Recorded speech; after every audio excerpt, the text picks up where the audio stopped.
मंगलम भगवान विष्णु मंगलम गरुड़ध्वज मंगलम पुंडरीकाक्ष मंगलाय तनोहरि।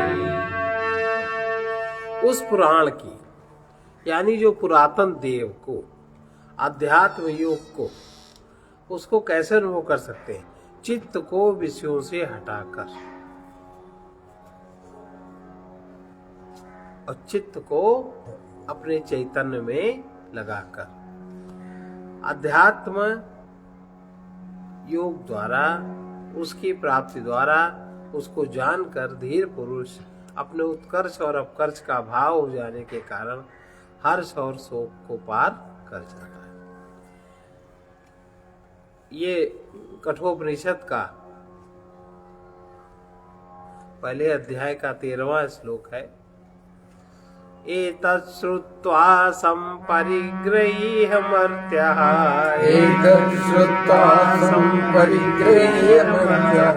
प्रमय्य धर्मम् अणुमेतमाप्य समोदते मोदनीयं हि लब्ध्वा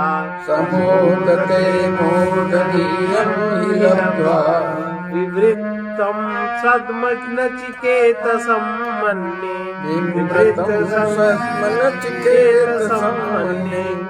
मनुष्य ये कह रहे हैं कि यम कह रहे हैं कि मनुष्य इस आत्म तत्व को सुनकर भली प्रकार ग्रहण कर धर्मी माने जो आत्मा, धर्मी माने आत्मा, आत्मा को देह आदि से के संघात से, देह आदि का जो संघात है चारों पांचों देहों का, उससे वो पृथक करके सूक्ष्म आत्मा को पा जाता है तथा इस मोदिनीय की, इस प्रिय की उपलब्धि का, उस उपलब्धि कर वो अति आनंदित हो जाता है। मैं तुझको, नचिकेता को, खुले हुए ब्रह्म भवन वाला समझता हूँ। ब्रह्म भवन, ब्रह्म भवन कहते हैं जिसके 6 चक्र खुल गए, 7वां खुलना बाकी हो, तो ब्रह्म भवन में प्रवेश करना चाहता है, ब्रह्मरंध्र में। मैं तुझको खुले हुए ब्रह्म भवन वाला समझता हूँ, अर्थात हे नचिकेता, मेरे विचार से तुम्हारे लिए मोक्ष का द्वार खुला। इस आत्म तत्व को जिसका कि अब मैं वर्णन करूंगा, उसे सुनकर आचार्य की कृपा से भली भांति आत्मभाव से ग्रहण कर मरण धर्मा मनुष्य इस धर्म विशिष्ट आत्मा को शरीर आदि से उद्यमन करके यानी पृथक करके इस अणु अर्थात सूक्ष्म और मोदनीय हर्ष योग आत्मा को उपलब्ध कर वह मरणशील विद्वान आनंदित हो जाता है। इस प्रकार के तुझ नचिकेता के प्रति में ब्रह्म भवन को खुले द्वार वाला अर्थात ब्रह्म की ओर, ब्रह्म भवन की ओर अभिमुख हुआ मानता हूँ। अभिप्राय यह है कि मैं तुझे मोक्ष के योग्य समझता हूँ। नचिकेता बोला, भगवान यदि मैं योग्य हूँ और आप मुझ पर प्रसन्न हैं तो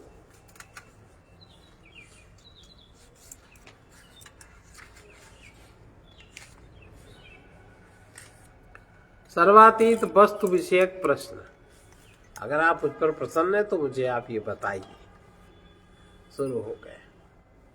अन्यत्र धर्मादन्यत्रा धर्माद अन्यत्रात्मास्कृतात् कृतात् अन्यत्र भूताच्च भव्याच्च यत्तत् पश्यति तद्वद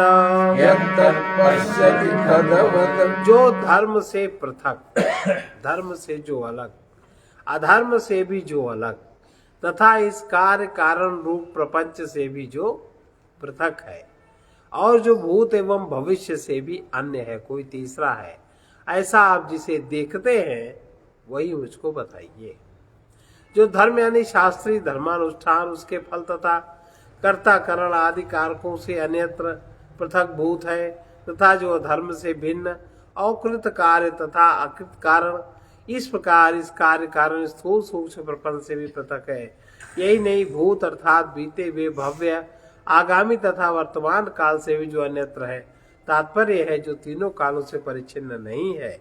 ऐसे जिस संपूर्ण व्यवहार विषय से अतीत वस्तु को आप देखते हैं वही मुझसे कहिए।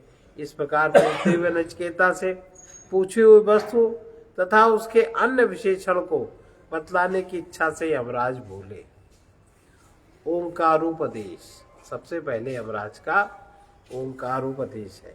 सर्वे वेदायत पदमामनन्ति, सर्वे वेदायत पदमामनन्ति, तपांसि सर्वाणि च यद् वदन्ति, तपांसि सर्वाणि च यद् वदन्ति, यदिच्छन्तो ब्रह्मचर्यं चरन्ति, यदिच्छन्तो ब्रह्मचर्यं चरन्ति, तत्ते पदं संग्रहेण ब्रवीम्योमिते तत्, तत्ते पदं संग्रहेण ब्रवीम्योमिते तत्।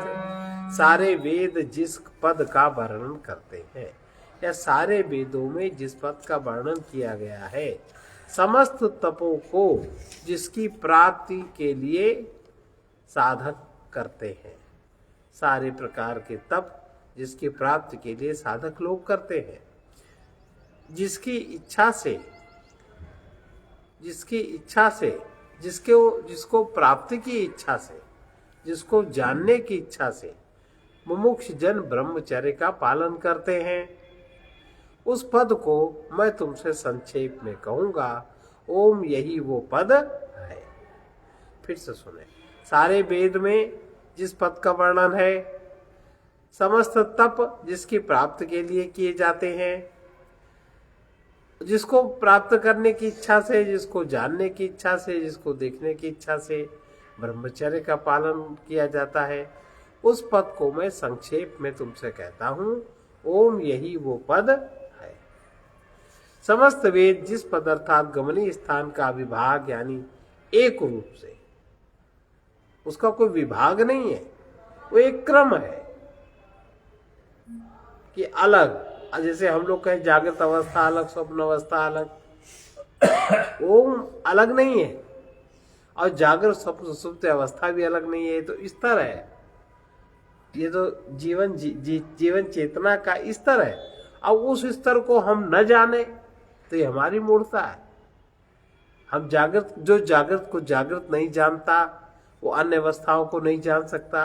जो जागृत को जागृत जान लेता है उसके सामने अन्य अवस्थाओं का भेद भी खुल जाता है। तो ये भी एक जीवन चेतना की लय है ना। जागृत अवस्था, स्वप्न अवस्था, सुषुप्त अवस्था, तुरीय अवस्था, फिर जागृत, तो लय है। इसी तरह ओंकार जो पद है, ओम जो पद है वो लय है, वो एक है। इसी तरह ये चारों सर्किल भी लय है जीवन के। तो जिसको अविभाग यानी एक रूप से आमनन प्रतिपादित करते हैं, इन अवस्थाओं का मनन नहीं किया जाए। आमनन माने इन अवस्थाओं का मनन नहीं हो सकता, ओंकार का मनन नहीं हो सकता। वो तो है, अनुभव है, उसमें जीवन हो सकता है, उसको मन से नहीं मनन किया जा सकता। अब आप स्वप्न अवस्था का क्या मन से मनन करेंगे? आज स्वप्न अवस्था ऐसी आने वाली, आप मनन करोगे? आप सुषुप्त अवस्था वैसे जाओगे, आप मनन करोगे? नहीं, वो जब समय आता है तो अपने आप उसमें आप चले आते हो। तो अनुभव की चीज है, इसलिए लिखा आमनन, जिसको स्थान का अविभाग यानी एक रूप से आमनन प्रतिपादन करते हैं। समस्त तपों को भी जिसके लिए कहते हैं, अर्थात वे जिस स्थान की प्राप्ति के लिए हैं, जिसकी इच्छा से गुरुकुल वासरूप ब्रह्मचर्य अर्थात ब्रह्म प्राप्ति में उपयोगी जो भी साधन है, सब साधन लोग करते हैं। उस पद को जिसे कि तुम जानना चाहते हो मैं संक्षेप में कहूंगा। ओम यही वो पद है। ये जो ओम है यानी जो ओम शब्द का वाच्य है, ओम ही जिसका प्रतीक है, वही वो पद है जिसको तुम जानना चाहते हो। इसलिए एतद्देवाक्षरं ब्रह्म,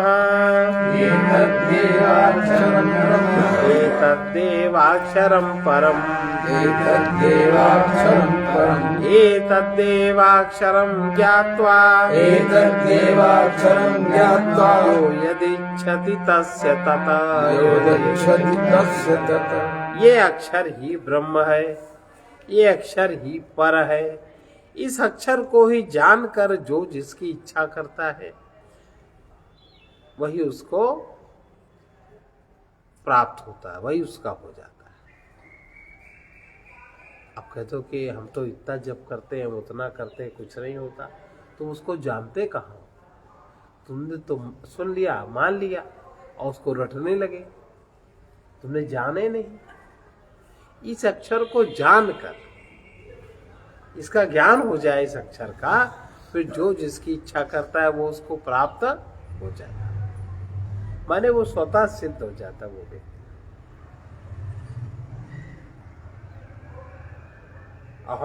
हम लोग अपने मन से किसी बात को मान लेने को ही जानना समझ लेते हैं, हर चीज को रट लेना ही समझना समझ लेते हैं। ये गलत है ना। तो ये वो अक्षर ही ब्रह्म है, ये अक्षर ही पर है।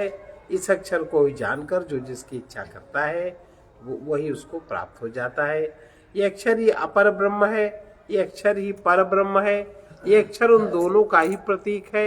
इस अक्षर को ही ये उपास्य ब्रह्म है। ऐसा जानकर जो पर अथवा अपर जिस ब्रह्म की इच्छा करता है वही उसे प्राप्त हो जाता है। यदि उसका उपास्य पर ब्रह्म हो तो केवल जाना जा सकता है, और यदि उसका उपास्य अपर ब्रह्म हो, अपर ब्रह्म माने ये प्रकट, तो उसको प्राप्त भी किया जा सकता है। अभी सब अपर ब्रह्म तो है, क्योंकि ऐसी बात है। इसलिए कैसी बात है? एतदालम्बनः श्रेष्ठम् एतदालम्बनं श्रेष्ठम् एतदालम्बनं परम् एतदालम्बनं परम् एतदालम्बनं ज्ञात्वा एतदालम्बनं ज्ञात्वा ब्रह्मलोके महीयते ब्रह्मलोके महीयते एतदालम्बनं श्रेष्ठम् एतदालम्बनं श्रेष्ठम् एतदालम्बनं परम् एतदालम्बनं परम् एतदालम्बनं ज्ञात्वा एतदालम्बनं ज्ञात्वा ब्रह्मलोके महीयते ब्रह्मलोके महीयते। क्योंकि पूरी सृष्टि में, पूरे सारी योनियों में, सारे भगवानों में, सब में यही एक श्रेष्ठ आलम्बन है। क्या? ओंकार। इससे श्रेष्ठ कोई आलम्बन माने सहारा नहीं।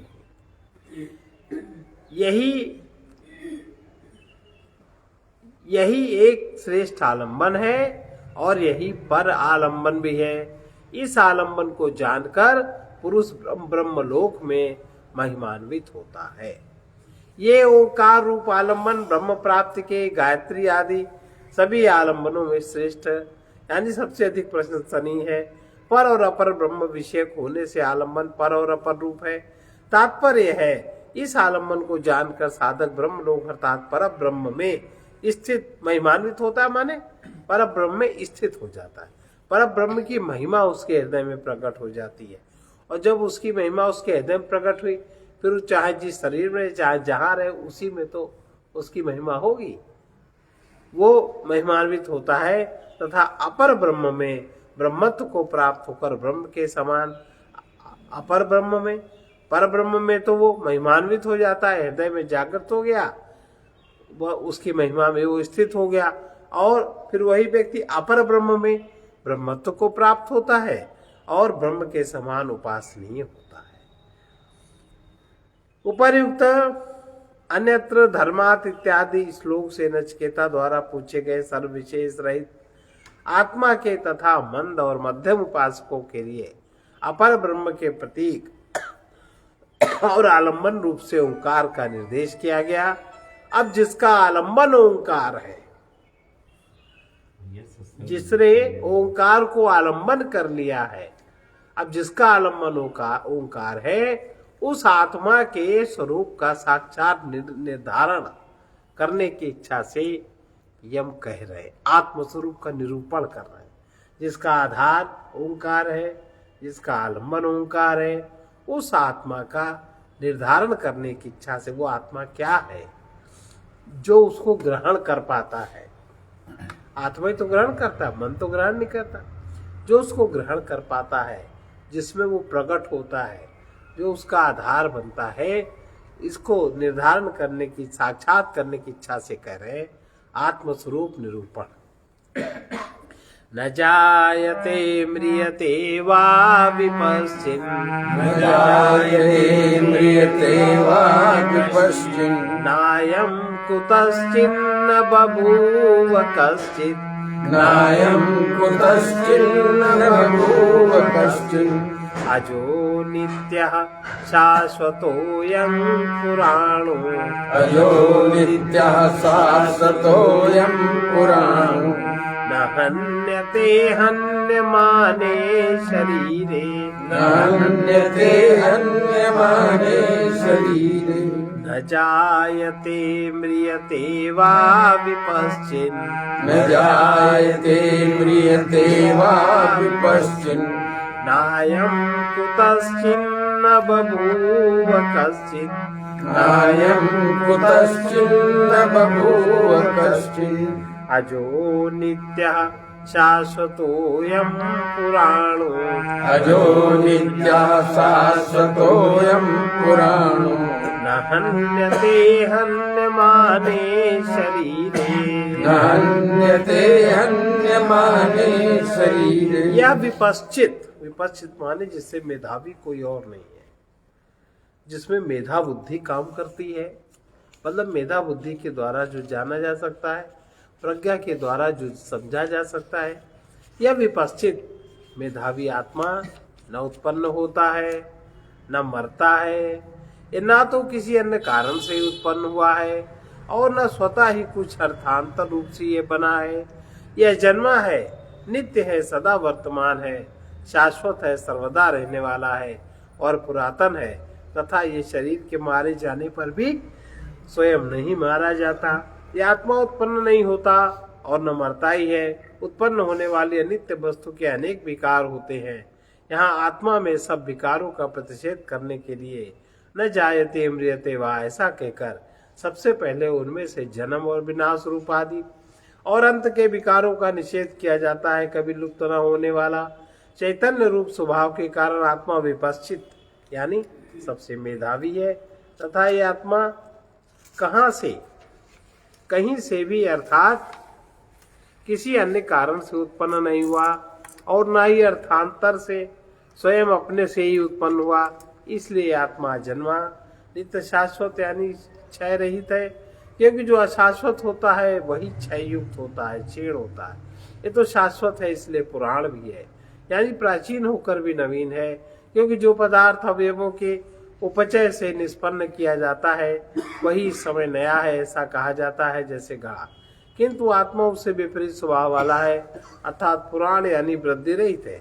क्योंकि ऐसा है, इसलिए शस्त्र आदि द्वारा इसके मारे जाने पर भी नहीं मरता, उसकी हिंसा नहीं की जा सकती, अर्थात शरीर में रहकर भी वो आकाश के समान निर्लिप्त ही रहता है। हंता चेन मन्यते हंतुम, हंता चेन मन्यते हंतुम, हतश्चेन मन्यते हतम, हतश्चेन मन्यते हतम्। उभौ तौ न विजानीतो, उभौ तौ न विजानीतो, नायं हन्ति न हन्यते, नायं हन्ति न हन्यते। हंता चेन मन्यते हंतुम, हंता चेन मन्यते हंतुम्, हतश्चेन मन्यते हतम, हतश्चेन मन्यते हतम्। उभौ तौ न विजानीतो, उभौ तौ न विजानीतो, नायं हन्ति न हन्यते, नायं हन्ति न हन्यते। यदि मारने वाला आत्मा को मारने का विचार करता है और मारे जाने वाला उसे मारा जाने वाला समझता है, तो दोनों ही उसे नहीं जानते, क्योंकि ये ना तो मारता है और ना ही ये मारा जाता है। ना इसे कोई मार सकता है और ना कोई मर ही सकता है। ऐसे इस प्रकार के आत्मा को भी जो देह मात्र को ही आत्मा समझने वाले किसी को मारने वाला पुरुष है तो किसी को मारने का विचार करता है या सोचता है मैं इसे मारूंगा। दूसरा मारे जाने वाला भी यह समझ कर कि हाय मैं मारा गया, अपने आत्मा को मारा गया मानता है। तो वे दोनों ही अपने आत्मा को नहीं जानते, क्योंकि आत्मा तो अविकारी है, इसलिए वो मारा नहीं जा सकता। आकाश के समान अविकारी होने से मारा भी नहीं जा सकता।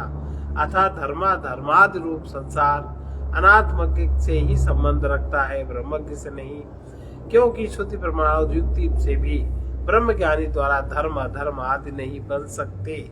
तो फिर मुमुक्ष पुरुष आत्मा को किस रूप से जानता है? इस पर कहते हैं वो कैसा जानता है आत्मा?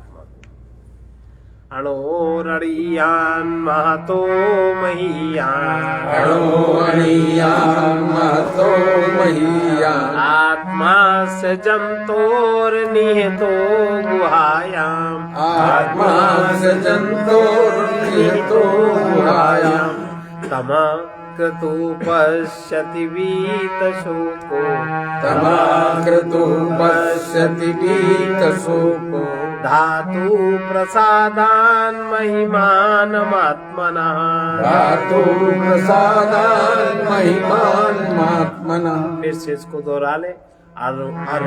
अणोरणीयान महतो महीयान, अणोरणीयान महतो महीयान, आत्मा से जंतोर निहितो गुहायाम, आत्मा से जंतोर निहितो गुहायाम, तमक्रतु पश्यति वीतशोको, तमक्रतु पश्यति वीतशोको, धातु प्रसादान महिमानमात्मनः, धातु प्रसादान महिमानमात्मनः। ये अणु से भी अणु जो इसको मुमुक्ष पुरुष लोग किस प्रकार जानते हैं? ये आत्मा अणु से भी अणु है, महान से भी महान आत्मा जीव की हृदय रूपी गुहा में स्थित है। निष्काम पुरुष अपनी इंद्रियों के प्रसाद से, निष्काम पुरुष की जब इंद्रियां भी प्रसन्न होती, सकाम की तो इंद्रियां भी क्षुब्ध रहती है, इतना इंद्रियों का प्रयोग कर करके इंद्रियों की शक्ति क्षीण कर लेते हैं।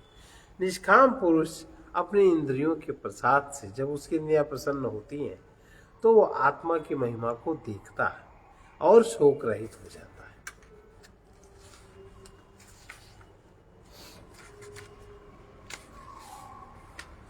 आत्मा अणु से भी अणु अर्थात श्यामाक अर्थात सूक्ष्म पदार्थों से भी सूक्ष्मतर, महान से भी महान यानी पृथ्वी आदि महत् परिणाम वाले पदार्थों से भी महत्तर है। संसार में अणु अथवा महत् परिणाम वाली जो कुछ वस्तु है वो उस नित्य स्वरूप आत्मा से ही आत्मावान स्वरूप सत्ता युक्त हो सकती है। आत्मा से परित्यक्त हो जाने पर वो सत्ता शून्य हो जाती है। अतः आत्मा ही अणु से महान है, क्योंकि नाम रूप वाली सभी वस्तुएं इसकी उपाधि है। वह आत्मा से लेकर ब्रह्म से लेकर स्तंभ पर्यंत संपूर्ण प्राणी समुदाय की गुहा माने हृदय में निहित है, अर्थात अंतरात्मा रूप से स्थित है। देखना, सुनना, मनन करना, जानना, ये सब उस आत्मा के चिन्ह है। जब तक शरीर में आपकी इंद्रियां अपना काम करती हैं, इसका मतलब शरीर में आत्मा स्थित है। जब तक शरीर में कर्मेंद्रियां, ज्ञानेंद्रियां, प्राण हरकत करते हैं, तब तक जानना चाहिए कि आत्मा शरीर में स्थित है। ये सब तो उसके चिन्ह हैं। उस आत्मा की अक्रतु माने निष्काम पुरुष जो सकाम नहीं है। अक्रतु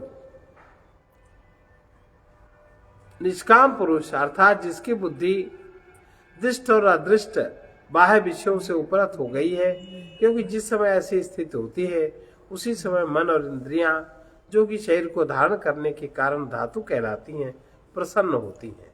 सो इन धातुओं के प्रसाद से वो अपने आत्मा की कर्म निमित्तिक वृद्धि और क्षय से रहित महिमा को जान पाता है, देख पाता है, अर्थात इस बात को साक्षात जानता है कि मैं यह ऐसा जानकर फिर वो शोक रहित हो जाता है।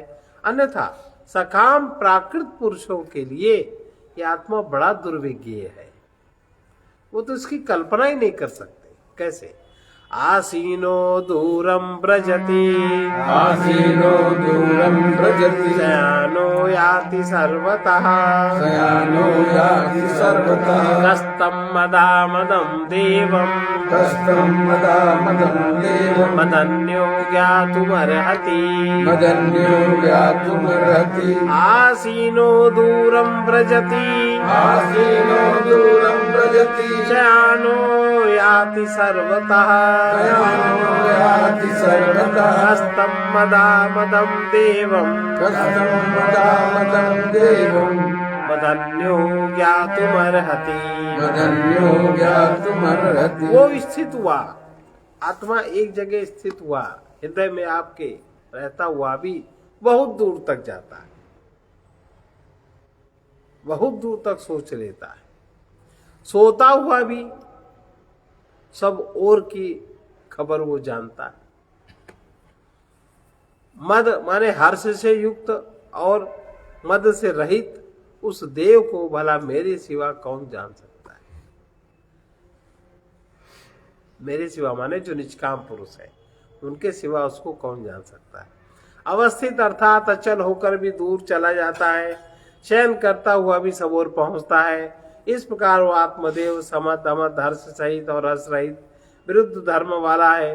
अतः जानने में ना सकने के कारण उस मदयुक्त मद रहित देव को मेरे सिवा भला कौन जान सकता है। यह आत्मा हम जैसे सूक्ष्म बुद्धि वाले विद्वानों के लिए सुविज्ञ है।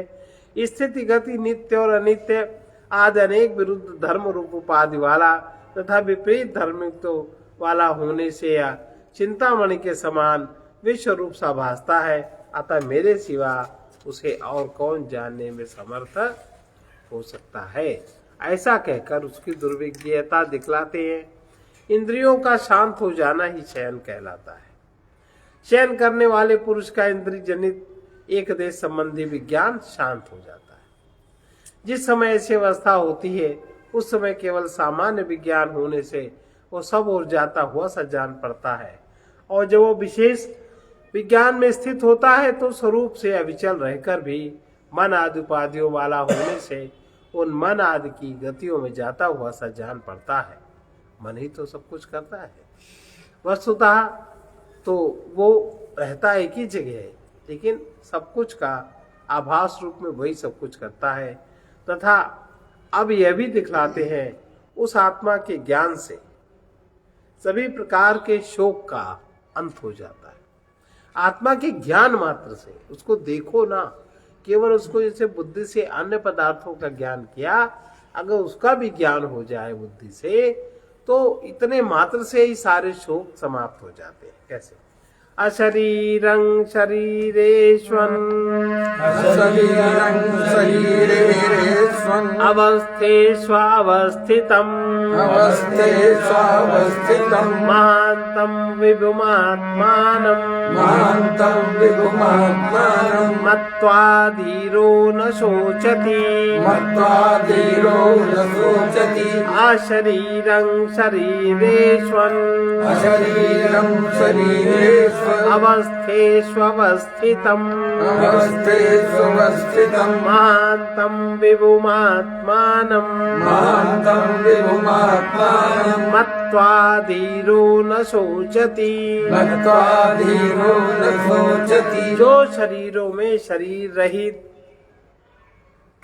इतने शरीरों में जो शरीर रहित है तथा अनित्यों में जिसका स्वरूप नित्य है, अनित्य सृष्टि में जो निरंतर नित्य है, उस महान और सर्वव्यापक आत्मा को जानकर बुद्धिमान पुरुष शोक से पार हो जाते हैं। आत्मा अपने स्वरूप से आकाश के समान है, अतः देव पितृ मनुष्य आदि शरीरों में अशरीर है। अवस्थित रहित यानी अनित्यों में अवस्थित, नित्य अर्थात अविकारी तथा महान है। किससे महान है? इस प्रकार महत्व में इतर की अपेक्षा होने से शंका करके कहते हैं कि उस विभु अर्थात व्यापक आत्मा को जानकर, यहाँ आत्मा शब्द से ब्रह्म से अभिन्नता दिखाने के लिए कहा, क्योंकि आत्मा शब्द प्रत्येगात्म विषय में ही मुख्य है। ऐसे उस आत्मा में यही मैं हूँ ऐसा जो जान लेता है वो धीर बुद्धिमान पुरुष फिर शोक नहीं करता, क्योंकि इस प्रकार के आत्मवेदता में शोक बन ही नहीं सकता। जो शोक की तरंगे हैं वो उसके शरीर में, उसके मन में उठ ही नहीं सकती। भाई जो आनंद की तरंगे जब सब में व्याप्त हो गई तो शोक की तरंगे कैसे उठेंगी? लाख शोक के अवसर हो पर शोक की तरंगे उसके में नहीं उठेंगी, तो वो शोक के पार कर जाता है। यद्यपि आत्मा दुर्विज्ञ है तो भी उपाय करने से सुविज्ञ हो जाता है। इस पर कहते हैं आत्मा आत्म कृपा साध्य है, दूसरे की कृपा साध्य नहीं है, गुरु कृपा साध्य नहीं है। आत्मबोध आत्म कृपा साध्य है। अपनी कृपा जब हम अपने आप करते हैं तब इसको जान लेते हैं। नायमात्मा प्रवचनेन लभ्यो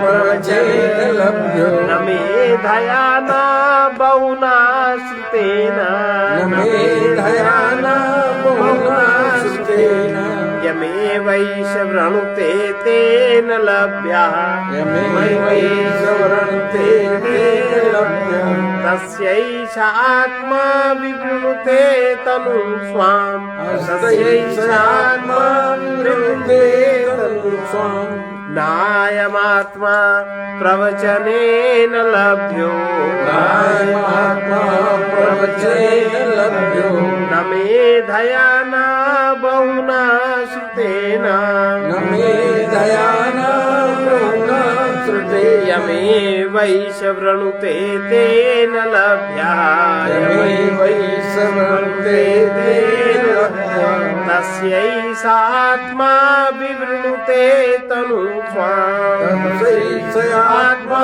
विवृणुते तनु स्वाम्। ये आत्मा प्रवचनों के द्वारा प्राप्त होने योग्य नहीं है और ना ही मेधा के द्वारा, बहुत तेज बुद्धि हो, बहुत तेज धारणा शक्ति हो, और ना ही अधिक सुनने से ही प्राप्त हो सकता है। ये तो जिसका वर्ण करता है, जिसका वर्ण करता है मतलब जब साधक पदार्थ के बीच में आत्मा का वर्ण करता है।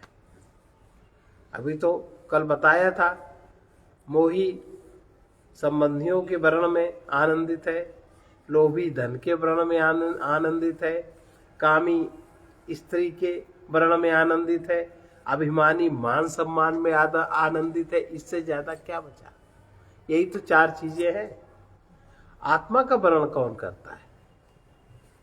तो जो इसका वर्ण करता है, जिसका ये वर्ण कर लेता है, जो इसको वर्ण कर लेता है, उस आत्मा से ही ये प्राप्त किया। अगर तुमने उसका वर्ण कर लिया तो अपनी कई गुनी शक्ति वेग से वो आप पे जागृत हो जाएगा। उसको जीवन में लक्ष्य तो बना के देखो, और जिन्होंने लक्ष्य बनाया उनको हुआ कि नहीं हुआ? जिन्होंने इसको लक्ष्य बनाया हुआ कि नहीं हुआ उनको? तो जिसको ये वर्ण करता है, या जो इसको वर्ण करता है, उसको उससे के द्वारा ये प्राप्त किया जा सकता। और जो इसको वर्ण नहीं करता, आत्मा भी उसका वर्ण नहीं करता, उसको प्राप्त नहीं होता। उसके प्रति आत्मा अपने स्वरूप को अभिव्यक्त कर देता है जो इसका वर्ण करता है। और जो इसका वर्ण नहीं करता, अरे भाई आपने हमें बुलाया नहीं तो हम आएंगे क्यों? सम्मान सही नहीं बुलाया, हम क्यों आएंगे? अन्य को बुलाया, अन्य अगर हमारी आपने श्रेष्ठता दिखाई तब तो कोई आएगा। श्रेष्ठ व्यक्ति कब आता है? जब आपके यहाँ अन्य बहुत सारे लोग हैं, उनसे आप श्रेष्ठ व्यवहार पूर्वक जब उसको बुलाते तो आता है।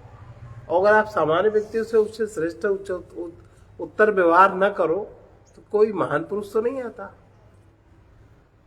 उसका जो स्तर है उस स्तर से उसका मान करना है ना। तो आत्मा का जो स्तर है उस स्तर से मान करना है। आत्मा का स्तर है उसका मान करना है निष्कामता के द्वारा, असंगता के द्वारा। तब तो ये आत्मा प्रवचन के द्वारा प्राप्त होने योग्य नहीं है, ना ही धारणा शक्ति अधिक श्रवण से ही प्राप्त होने योग्य है। ये तो जिसका वर्ण करता है, जो इसका वर्ण करता है, उस आत्मा से ही वो प्राप्त किया जा सकता है जिसके प्रति आत्मा अपने स्वरूप को पूर्णतया अभिव्यक्त कर देता है। यह आत्मा प्रवचन अर्थात अनेकों वेदों को स्वीकार करने से भी विदित होने योग्य नहीं है। न मेधा यानी ग्रंथार्थ धारण शक्ति से ही जाना जा सकता है और न केवल बहुत सा श्रवण करने से ही, तो फिर किस प्रकार प्राप्त किया जा सकता है? वो साधक जिस आत्मा का वर्णन माने प्रार्थना करता है, उस वर्णन करने वाले आत्मा द्वारा यह आत्मा स्वयं ही प्राप्त कर लिया जाता है, अर्थात उससे ही यह ऐसा है, इस प्रकार जाना जाता है। तात्पर्य यह है कि केवल आत्मा लाभ के लिए प्रार्थना करने वाले निष्काम पुरुष को आत्मा के द्वारा आत्मा उपलब्ध हो सकती है। किस प्रकार उपलब्ध होती, इस पर कहते हैं उस आत्मकामी के प्रति आत्मा अपने पारमार्थिक स्वरूप अर्थात यथात्म को विवृत माने प्रकाशित कर देता। अब जैसे कोई कहे पानी को पानी कैसे प्राप्त हो, पानी को पानी प्राप्त होने क्या विधि है? पानी जहां रखा है, जहां पानी हो उसमें उसको टेढ़ा कर दो, उड़ेल दो उसमें। वो पानी जब पानी को वरण करता है तो पानी उससे मिल जाता है। इतनी सी तो बात। अब आत्मज्ञान का अनधिकारी, आत्मज्ञान का अनधिकारी कौन है? आत्मज्ञान किसको प्राप्त नहीं होता, प्रयास करने पर भी प्राप्त नहीं होता।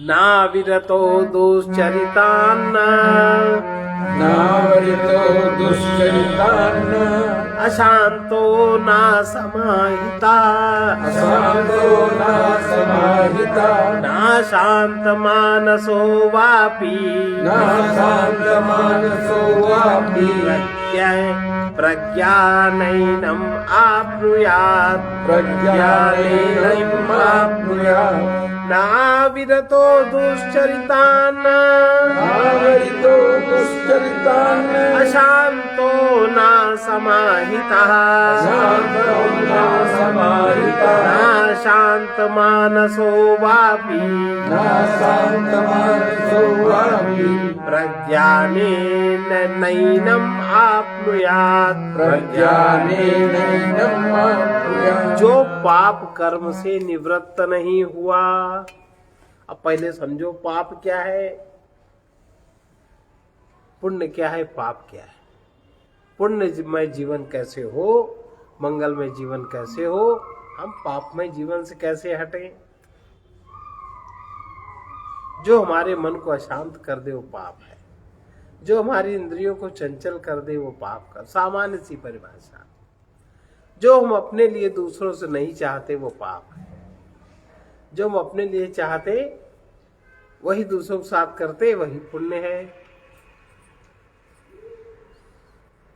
जो पाप कर्मों से निवृत्त नहीं हुआ उसकी इंद्रियां भी शांत नहीं हो सकती, और जिसकी इंद्रियां नहीं शांत हो सकती उसका चित्त समाहित नहीं होता, चित्त भी उसका शांत नहीं होता, अशांत रहता है। इसे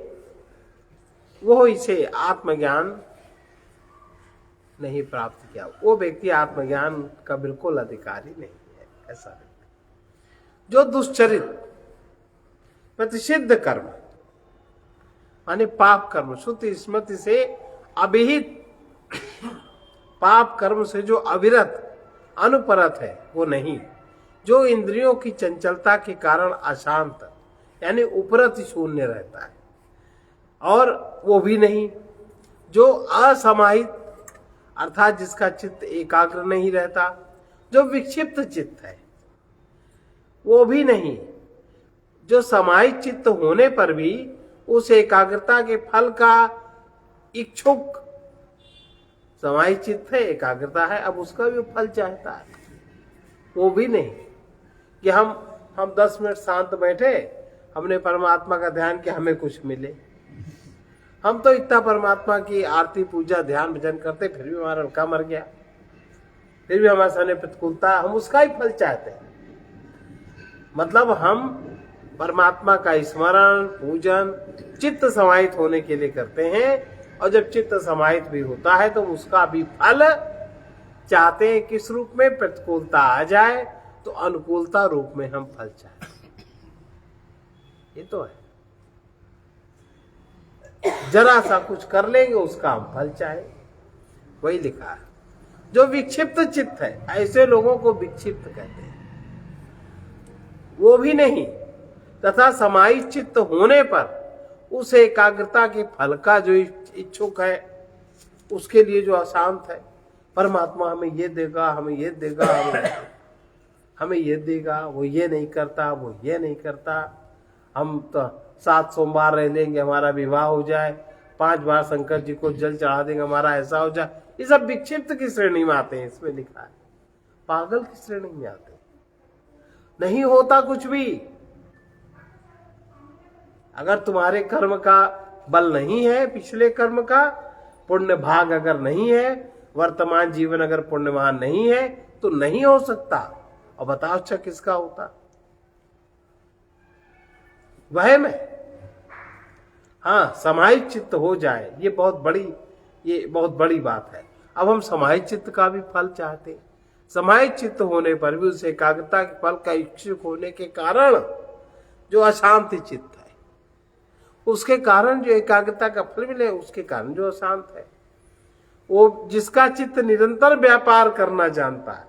ये व्यापार तो है, 2 रुपए का प्रसाद और इतनी हमारी रक्षा, जो निरंतर व्यापार युक्त रहता है, ये सब अयोग्य है। हम भागवत कथा सुनाएंगे, हमको इतना मिलना चाहिए, व्यापार है कि नहीं? दूर दूर तक अता पता नहीं चलता। जिसका चित्त निरंतर व्यापार करता रहता है, वो पुरुष भी इस प्रस्तुत आत्मा को केवल आत्मज्ञान के द्वारा नहीं पा सकता। उसको आत्मा की ओर उसकी प्रगति ही नहीं होती, गति ही नहीं होती। अर्थात जो पाप कर्म इंद्रियों की चंचलता से हटा हुआ है, समाहित चित्त और समाधान के फल से भी उपशांत बना है, वो आचार्यवान साधक ही ब्रह्म ज्ञान द्वारा उपयुक्त आत्मा को अनुभव कर सकता है। इसके अलावा कोई अनुभव नहीं कर सकता। और जो लोग ये सारे व्यापार करते हैं, ये सब पाप कर्म है। आपने वहां का व्यापार यहां शुरू कर दिया, यही मतलब है। ये सब व्यापारी के तो अड्डे बने। अब देखो आज है मंगल, देख लो हनुमान जी के मंदिर में कितनी भीड़ है। कोई मंगल है कि जाइए, अगर रोज चले जाओ तो, अगर रोज हनुमान चालीसा पढ़ ले तो, रोज अगर मंत्र जप ले तो, आपकी दैनिक क्रिया में आ जाए तो कोई पाप है नहीं। आज मंगल है, आज ज्यादा फल मिलेगा। मन में ये पागलपन है। ये सब विक्षिप्त चित्त है, इनके सबके चित्त विक्षिप्त है। किंतु जो साधक ऐसा नहीं है, जो साधक ऐसा नहीं है, उसके विषय में श्रुति क्या कहती है? यस्य ब्रह्म नक्षत्रम च यस्य ब्रह्म नक्षत्रम च वे भवत ओदनः वे भवत ओदनः मृत्युर्यस्योपसेचनं का मृत्युर्यस्योपसेचनं का इत्था वेद यत्र सः। था वेद यत्र सः। जो इस प्रकार जो आखिरी में जो कहा कि जो पाप कर्म इंद्रियों की चंचलता से हटा हुआ तथा समाहित चित्त उस समाधान के फल से भी उपशांत बना है, और आचार्यवान जो आचार्य का सेवन करता है, वही ब्रह्म ज्ञान द्वारा इस आत्मा को प्राप्त कर सकता। जो ऐसा नहीं है, उसकी दशा बता रहे हैं। यस्य ब्रह्म च छत्रम च यस्य ब्रह्म च छत्रम च वे भवत ओदनः वे भवत ओदनः मृत्युर्यस्योपसेचनं च का मृत्युर्यस्योपसेचनं का इत्था वेद यत्र सः। जिस आत्मा की, उस आत्मा के ब्राह्मण क्षत्रिय दोनों भात हैं। क्या भात है। तथा मृत्यु जिसका उपसेचन है, उपसेचन माने शाक सब्जी, मृत्यु जिसका शाक आदि है, वो जहां है उसे कौन अज्ञ पुरुष इस प्रकार उपर्युक्त साधन संपन्न अधिकारी के समान जान सकता है। ब्राह्मण क्षत्रिय अपने को बड़ा श्रेष्ठ समझते हैं समाज में, और मृत्यु अपने को सबसे श्रेष्ठ समझती है। तो ये तीनों ब्राह्मण क्षत्रिय मृत्यु को आत्मा दाल भात की तरह अपने में समाहित कर लेता है। उसके लिए कोई कीमत नहीं है, उसके लिए उसी की कीमत है। वो जहां है उसे अज्ञ पुरुष इस प्रकार उपर्युक्त साधन संपन्न और अधिकारी के समान जो हो जाता है वही इसको जान पाता है। संपूर्ण धर्मों को धारण करने वाले और सबके रक्षक होने पर भी जो सभी धर्मों का पालन करते हैं, सबके रक्षक हैं, होने पर भी ब्राह्मण और क्षत्रिय ये दोनों वर्ण जिस आत्मा के ओदन माने भोजन हैं, तथा सबका हरण करने वाला होने पर भी मृत्यु जिसका भात के लिए उपसेचर शाकादि के समान है, अर्थात भोजन के लिए भी पर्याप्त नहीं है, उस आत्मा को जहाँ की वो है, ऐसा कौन पूर्वोक्त साधनों से रहित साधारण बुद्धि वाला पुरुष है जो इस प्रकार उपर्युक्त साधन संपन्न पुरुष के समान जान सके। इत श्रीमद परमहंस परिव्राजकाचार्य गोविंद भगवत पूज्य पाद शिष्य श्रीमदाचार्य श्री शंकर भगवता कृतौ कठोपनिषद भाष्ये प्रथमाध्याय द्वितीय वल्ली भाष्यम समाप्तम। अब कल तृतीय वल्ली है। प्राप्ता और प्राप्तव्य भेद से दो आत्मा है।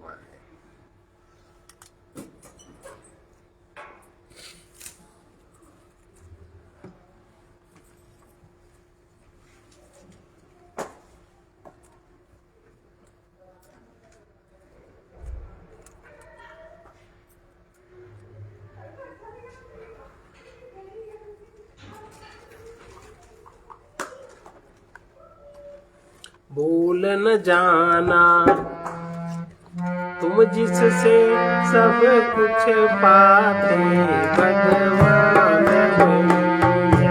भूल न जाना तुम जिससे सब कुछ पाते भगवान वही है।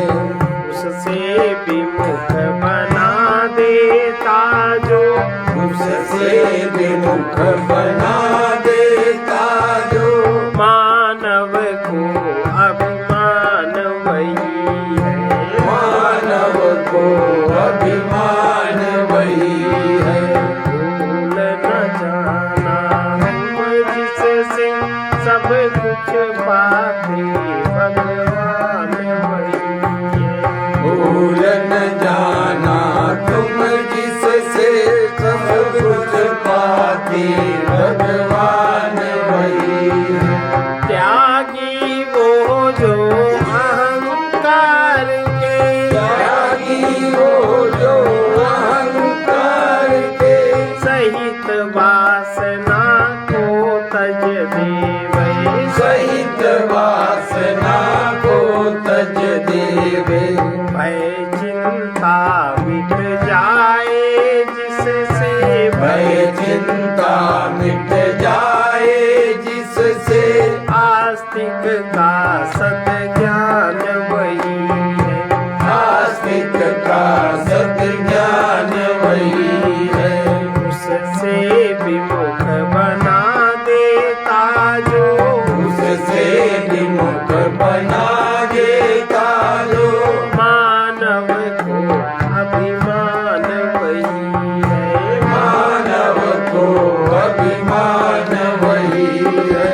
प्रभु के नाते सेवा करना, प्रभु के नाते सेवा करना, कुछ न चाहे ना यही समर्पण, कुछ न चाहना यही समर्पण। कुछ भी पाकर जो न भूलता, कुछ भी पाकर जो न भूलता, प्रभु को मानस ध्यान वही है। प्रभु को मानस ध्यान वही है। भय चिंता मिट जाए जिससे, भय चिंता मिट जाए जिससे, आस्तिक का सत ज्ञान वही है। आस्तिक का सद ज्ञान वही है। गंभीर शांत है, जो दुख में गंभीर शांत है, सहनशील है वही तपस्वी, सहनशील है वही तपस्वी, जो न किसी को दीन बनाए, जो न किसी को दीन बनाए, सदगति दाता दान वही है, सदगति दाता दान वही है, कुछ भी पाकर जो न भूलता, कुछ भी पाकर जो न भूलता, प्रभु को मानस ध्यान वही है, प्रभु को मानस ध्यान वही है, जो धन चाहे वो निर्धन है, जो धन चाहे वो निर्धन है, मान चाहता है अभिमानी, मान चाहता है अभिमानी, पथिक जो न कुछ चाहे जग से, पथिक जो न कुछ चाहे जग से, बंधन मुक्त महान वही है, बंधन मुक्त महान वही है, जो न किसी को दीन बनाए, जो न किसी को दीन बनाए, सदगति दाता दान वही है, सदगति दाता दान वही है, भूल न जाना तुम जिससे, भूल न जाना तुम जिससे, सब कुछ पाते भगवान वही है, कुछ पाते भगवान वही है उससे विमुख बना देता जो, उससे विमुख बना देता जो, मानव को अभिमान वही है, मानव को अभिमान वही, परमात्मा और जीवात्मा के मध्य में अहंकार ही दीवार है, वो अभिमान के द्वारा अति दृढ़ हो रही है। ज्ञान द्वारा अहंकार को देखो, जो कुछ संसार में तुम्हें मिला है उसे अपना न मानकर प्रभु का मानो, और प्रभु को ही अपना मानकर उसी के प्रेम का अनुभव करो। सर्वे भवन्तु सुखिनः, सर्वे सन्तु निरामयाः, सर्वे भद्राणि पश्यन्तु, मा कश्चित् दुःखभाग् भवेत्। कृष्णाय वासुदेवाय हरे परमात्मने प्रणतक्लेशनाशाय गोविन्दाय नमो नमः।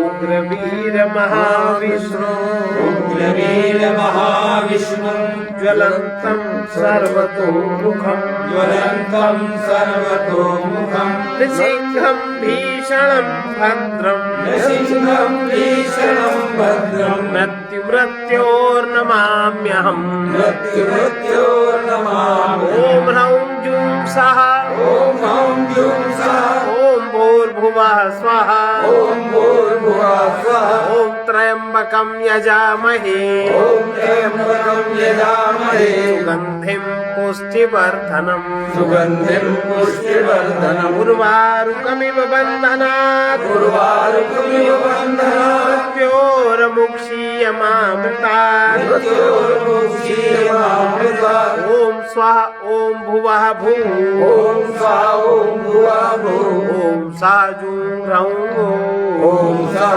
जुं ह्रौं ॐ।